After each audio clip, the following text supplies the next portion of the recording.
എല്ലാ തെരുവ് നായ്ക്കളെയും പിടികൂടി സുരക്ഷാ കേന്ദ്രത്തിലാക്കണമെന്ന രണ്ടംഗ ബെഞ്ചിന്റെ ഉത്തരവ് സുപ്രീംകോടതി തിരുത്തി. നായ്ക്കളെ പിടികൂടി വന്ധ്യംകരണത്തിനും പ്രതിരോധ കുത്തിവയ്പ്പിനും ശേഷം തുറന്നുവിടാമെന്ന മൂന്നംഗ ബെഞ്ചിന്റെ ഇടക്കാല വിധി.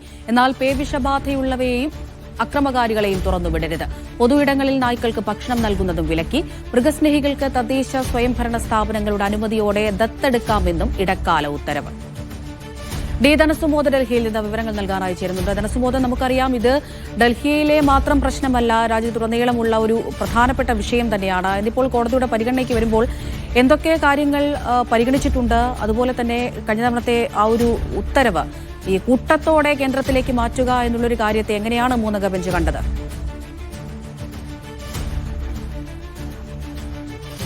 അമൃത, ഈ ഓഗസ്റ്റ് 11 ഈ കൂട്ടത്തോടെ തെരുവ് നായ്ക്കളെ പ്രത്യേക കേന്ദ്രത്തിലേക്ക് മാറ്റി പാർപ്പിക്കണം, അവയെ തിരികെ തെരുവുകളിലേക്ക് തന്നെ വിടരുത് എന്ന സുപ്രീം കോടതിയുടെ വിധിയാണ് ഇപ്പോൾ പരിഷ്കരിച്ചിരിക്കുന്നത്.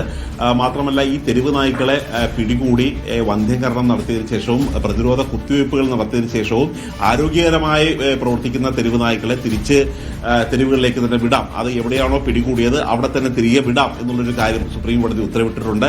അതേസമയം പേവിഷബാധയുണ്ടെന്ന് സംശയിക്കുന്ന നായ്ക്കൾ, അക്രമകാരികളായ തെരുവ് നായ്ക്കൾ, ഇവയെ തിരികെ വിടേണ്ട എന്നുള്ളൊരു കാര്യമാണ് പറഞ്ഞിരിക്കുന്നത്.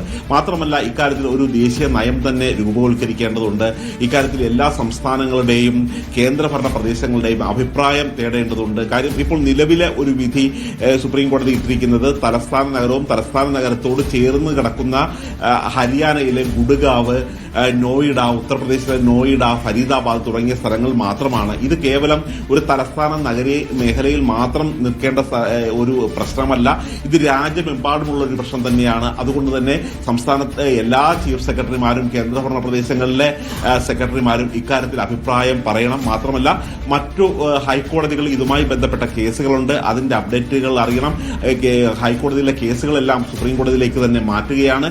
അങ്ങനെ ഒരു വിശാലമായ വിപുലമായ ഒരു കേസ് എന്ന രീതിയിൽ തന്നെ ഈ തെരുവ് നായ പ്രശ്നം പരിഹരിക്കാം എന്ന കാര്യമാണ് പറഞ്ഞിരിക്കുന്നത്. ഇത് കൂടാതെ ഈ തെരുവ് നായ്ക്കൾക്ക് എല്ലായിടത്തും കൊണ്ടുപോയി ആഹാരം നൽകുന്നവർക്കെതിരെ നടപടിയുണ്ടാകും.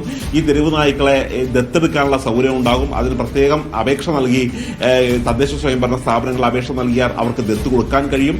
മാത്രമല്ല, ഇതിന് ഈ ആഹാരം നൽകുന്നതിന് വേണ്ടി പ്രത്യേക ഏരിയകൾ ഉണ്ടാകണം.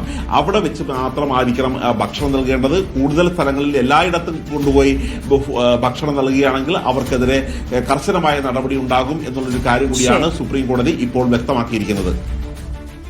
ഡി ധനസുമോദാണ് വിവരങ്ങൾ നൽകി.